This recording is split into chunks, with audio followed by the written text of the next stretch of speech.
Hi viewers, welcome to our channel. ప్రస్తుతం మనతో పాటు ప్రముఖ పొలిటికల్ అనలిస్ట్ కిలారు నాగార్జున గారు ఉన్నారు. వారితో ఒకసారి మాట్లాడదాం. సార్ నమస్కారం. నమస్తే. సార్ మొన్న ప్రమాణ స్వీకారానికి చంద్రబాబు గారు ప్రమాణ స్వీకారానికి మోదీ గారు వచ్చినప్పుడు అంతకు ముందు కొన్ని రోజుల నుంచి కూడా ఒక చర్చ అయితే జరుగుతుంది. ఖచ్చితంగా ఆయన స్పెషల్ స్టేటస్ గురించి కానివ్వండి, లేకుంటే రాష్ట్రానికి రావాల్సిన నిధుల గురించి కానివ్వండి, పోలవరం ప్రాజెక్ట్ గురించి ఇటువంటి ఏదన్నా ఖచ్చితంగా హామీ ఇస్తారని చెప్పేసి అందరూ ఎక్స్పెక్ట్ చేస్తారు. కానీ ప్రమాణ స్వీకారం పూర్తయింది, ఆయన ఎటువంటి హామీలు ఇవ్వలేదు, అటువంటి దాని గురించి అసలు ప్రస్తావన కూడా చేయలేదు. సో చాలా మంది డిసప్పాయింట్ అయ్యారు. ఈవెన్ తెలుగుదేశం వాళ్ళు కూడా చాలా డిసప్పాయింట్ అయ్యారని కూడా న్యూస్ రావడం చూస్తాం.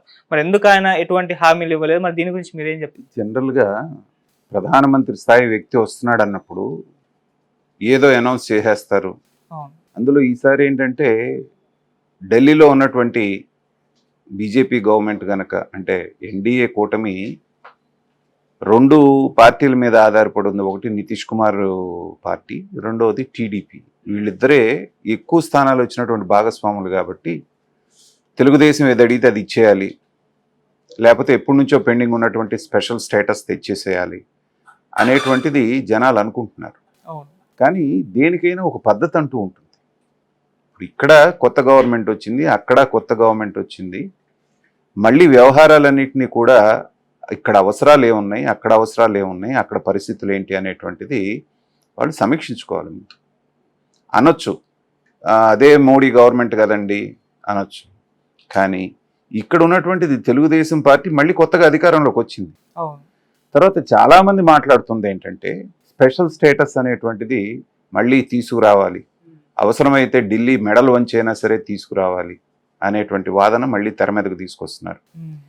ఇలాంటి పిచ్చి వాదన వీళ్ళు తీసుకొస్తారన్న ఉద్దేశంతో ఎలక్షన్లో ఎక్కడా కూడా స్పెషల్ స్టేటస్ మేము తీసుకొస్తామని చెప్పేసి తెలుగుదేశం కానీ, చంద్రబాబు నాయుడు గారు కానీ, లోకేష్ గారు కానీ దాని గురించి ఒక్క మాట కూడా మాట్లాడట్లేదు.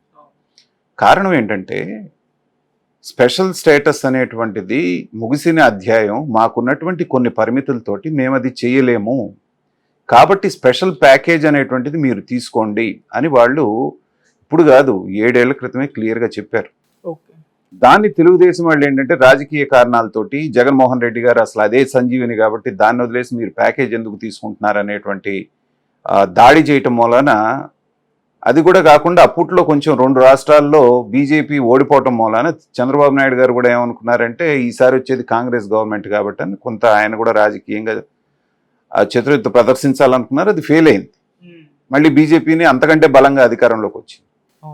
కాబట్టి వాళ్ళు ఏం చెప్పారంటే మాకు స్పెషల్ కేటగిరీ స్టేటస్ అనే పేరు మీద ఇచ్చేటువంటి అవకాశం మాకు లేదు, అది ముగిసిన అధ్యాయం, కావాలంటే దానికి సమానమైన ప్యాకేజ్ ఇస్తాం తీసుకోండి అన్నారు. మన దౌర్భాగ్యం ఏంటంటే అది తీసుకోలేదు, ఇస్తాను అన్నది తీసుకోలేదు. జగన్మోహన్ రెడ్డి గారి గవర్నమెంట్ ఉన్న 5 సంవత్సరాలు మొదట్లో ఏం చెప్పారు, మెడల్ వంచి తీసుకొస్తా ఉన్నారు. మెడల్ వాళ్ళు వంచడం కాదు, వీళ్ళు వంచారు వాళ్ళ ముందుకెళ్ళి. ఒక్కటి నోరు తెరిచి గట్టిగా, ఇప్పుడు ఆంధ్ర రాష్ట్ర చరిత్రలో ఢిల్లీకి అన్నిసార్లు వెళ్ళిన ముఖ్యమంత్రి ఎవరు లేరు, జగన్మోహన్ రెడ్డి గారు వెళ్ళిన సందర్భం. వెళ్ళి ఏం చేసుకొచ్చారంటే వాళ్ళు చెప్పరు, వీళ్ళు చెప్పరు, ఏం జరిగిందంటే ఏమీ ఉండదు. సో ఈసారి ఏమంటున్నారంటే, అందుకని నేషనల్ మీడియా ఇదే ప్రశ్న లోకేష్ గారిని అడిగితే, ఏ కారణంతో అయితే లాస్ట్ టైం ఎన్డీఏలో నుంచి బయటకు వచ్చారో మరి ఆ స్పెషల్ కేటగిరీ స్టేటస్ మీకు ఏమన్నా ప్రామిస్ చేశారని అడిగినప్పుడు వాళ్ళు క్లియర్గా ఏం చెప్పాడంటే, మేము అన్కండిషనల్ సపోర్ట్ చేశాము ఎన్డీఏ కూటమికి, అలాగే మేము ఏ రకమైనటువంటి కండిషన్ వాళ్ళకి పెట్టలేదు. ఇన్ని మంత్రి పదవులు కావాలని కానీ, మాకు స్పెషల్ స్టేటస్ కావాలని కానీ మేమేం అడగలేదు. కారణం కూడా చెప్పాడు, మాకు ఈ 5 సంవత్సరాల్లో 20 లక్షల ఉద్యోగాలు ఇస్తామనేటువంటిది మేము ప్రామిస్ చేస్తున్నాం. ఈ 20 లక్షల ఉద్యోగాల కల్పనకి కేంద్ర ప్రభుత్వం సహకరిస్తానని చెప్పింది. మాకు అది చాలు. ఇప్పుడు స్పెషల్ కేటగిరీ స్టేటస్ మనం ఎందుకు అడుగుతున్నాం, దాని మూలాన ట్యాక్సులు కట్టాల్సిన పని ఉండదు కాబట్టి అనేకమైన ఇండస్ట్రీస్ వస్తాయి. ఇండస్ట్రీస్ రావడం మూలన జరిగేది ఏంటి, ఒకటి ఉద్యోగ కల్పన అనేటువంటిది ప్రధానంగా జరుగుతుంది, రెండవది ఆర్థికాభివృద్ధి జరుగుతుంది, అంతే కదా. ఆ ఉద్యోగాల కల్పన మీకు స్పెషల్ కేటగిరీ స్టేటస్ పేరు మీద వస్తే ఏమి, లేకపోతే పెట్రో కారిడార్ ఇస్తామంటారు, లేకపోతే వైజాగ్ చెన్నై కారిడార్ మూలానే కొన్ని అనేకమైన పరిశ్రమలు అక్కడికి వచ్చేటువంటి అవకాశం ఉందనేటువంటిది చాలా అసలు అది మనకి ప్రణాళికలు కూడా జరిగిపోయినాయి. కొద్దిపాటి భూమి, కొద్దిపాటి ఫండ్స్ కనుక ఇచ్చి ఉంటే 50,000 కోట్ల రూపాయల పెట్రో కారిడార్కి సంబంధించిన ప్రాజెక్ట్ ఏదో పెండింగ్లో ఉంది. 50,000 ఉద్యోగాలు ఒక్క దాంట్లో కల్పన జరుగుతుందని చెప్తున్నారు. ఇవన్నీ చేయకుండా లేని స్పెషల్ కేటగిరీ స్టేటస్ చుట్టూనే తిరుగుతూ ఇస్తామన్న ప్యాకేజ్ తీసుకోకుండా ఇంకోటి తీసుకోకుండా రాష్ట్రాన్ని 10-15 సంవత్సరాలు వెనక్కి తీసుకెళ్లారు. కాబట్టి ఈసారి అలాంటివి ఏమీ లేకుండా మన రాష్ట్రం ఏం అడిగినా ఇవ్వాల్సినటువంటి పరిస్థితుల్లో కేంద్ర ప్రభుత్వం వచ్చింది. అది ఒక రకంగా ఆంధ్రప్రదేశ్కి అదృష్టం. అట్లా అని చెప్పేసి ప్రతిదానికి వాళ్ళని బెదిరించాల్సిన పని లేదు. వాళ్ళతో మంచిగా ఉంటూనే వాళ్ళకి కావాల్సిన సపోర్ట్ ఇస్తూనే మనకు కావాల్సింది అందరికంటే కూడా 10 రూపాయలు ఎక్కువ తెచ్చుకోవటం అనేటువంటిది. ఎందుకంటే చంద్రబాబు నాయుడు గారు ఈసారి అనేకమైనటువంటి సంక్షేమ కార్యక్రమాలు కూడా జగన్మోహన్ రెడ్డి గారి కంటే ఎక్కువ ప్రకటించారు. సో వాటన్నిటిని ఫుల్ఫిల్ చేయాలి అంటే ఇప్పుడు రాష్ట్రం ఉన్నటువంటి కండిషన్లో కేంద్ర ప్రభుత్వ సహకారం అనేటువంటిది చాలా చాలా చాలా అవసరం. అలాంటప్పుడు నాకు స్పెషల్ కేటగిరీ స్టేటస్సే కావాలని పట్టుబడితే ఏంటంటే ఆదిలోనే హంసపాద్ లాగా మొదట్లోనే చెడిపోతుంది. అది అనుభవం కలిగినటువంటి అటు మోడీ గారికి ఇటు చంద్రబాబు నాయుడు గారికి ఇద్దరికీ తెలుసు. కాబట్టి వీళ్ళ ట్రాప్లో పడకుండా రాష్ట్రానికి ఏది మంచిదో వాళ్ళకి తెలుసు. ఈసారి ఐటీ శాఖ అనేటువంటిది పరిశ్రమల శాఖ అనేటువంటిది లోకేష్ గారికి ఇస్తారంటున్నారు. అతనికి ఉన్నటువంటి పరిచయాలతోటి అతనికి ఉన్న ట్రాక్ రికార్డ్తో చంద్రబాబు నాయుడు గారికి ఉన్న గుడ్ విల్ తోటి అనేకమైనటువంటి పరిశ్రమలు వచ్చేటువంటి అవకాశం ఆల్రెడీ ఒక 4 మేజర్ కంపెనీస్ ఏవో ఈ ప్రమాణ స్వీకారం తర్వాత అనౌన్స్మెంట్ జరగబోతుందని వార్తలు వస్తున్నాయి. మనకి కావాల్సింది శాశ్వతంగా రాష్ట్రానికి మంచి చేసేటువంటి కార్యక్రమాలు కావాలి కానీ తాత్కాలికంగా ఏదో జరిగేవి కాదు.